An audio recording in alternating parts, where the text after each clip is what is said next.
Assalamualaikum warahmatullahi wabarakatuh. Perkenalkan, nama saya Muhammad Farhan Ardiansyah.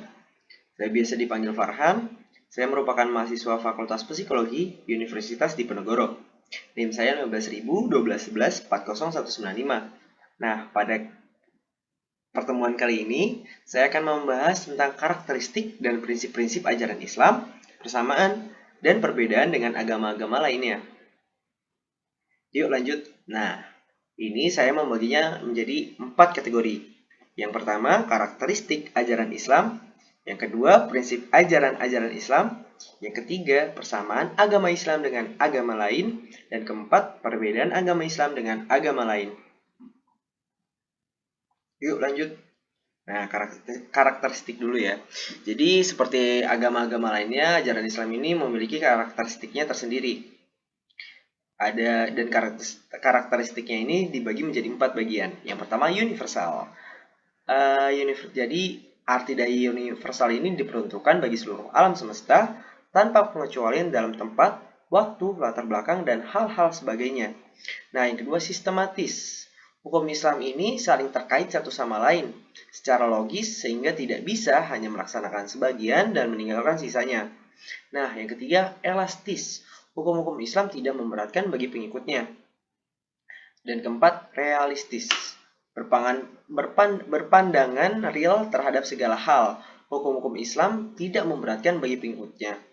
Dalam keadaan-keadaan seperti darurat, Allah Subhanahu wa taala senantiasa memberikan keringanan dan terkadang bahkan memperbolehkan larangan-larangan yang ada dalam Islam jika dalam keadaan darurat. Misalkan kita masuki zaman-zaman yang benar atau di suatu tempat yang krisis pangan dan hanya ada babi. Jadi babi itu boleh dimakan.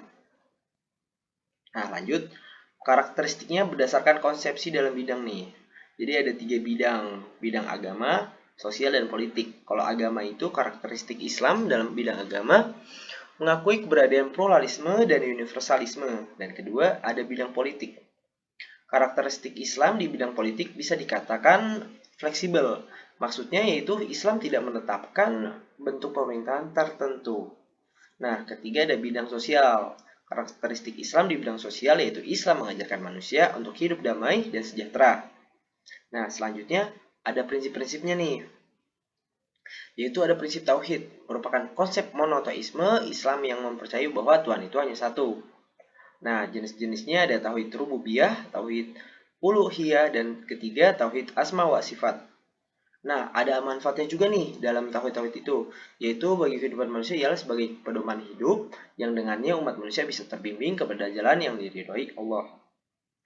Nah, selanjutnya ada prinsip persaudaraan. Ukhuwah secara etimologi bisa diartikan persaudaraan. Nah, persaudaraan sendiri ini terbagi menjadi 4. Yang pertama, saudara kesemahlukan dan kesetundukan kepada Allah. Yang kedua, seluruh umat manusia adalah bersaudara, karena mereka semua berasal dari seorang ayah dan ibu. Ketiga, persaudaraan dalam keturunan dan kebangsaan. Dan yang terakhir, persaudaraan antar sesama muslim. Nah, sekarang ada masuk prinsip sistem nilai atau akhlakul karimah. Akhlak adalah tingkah laku manusia, atau tepatnya nilai dari tingkah lakunya, yang bisa bernilai baik, mulia, atau sebaliknya bernilai buruk, tercela.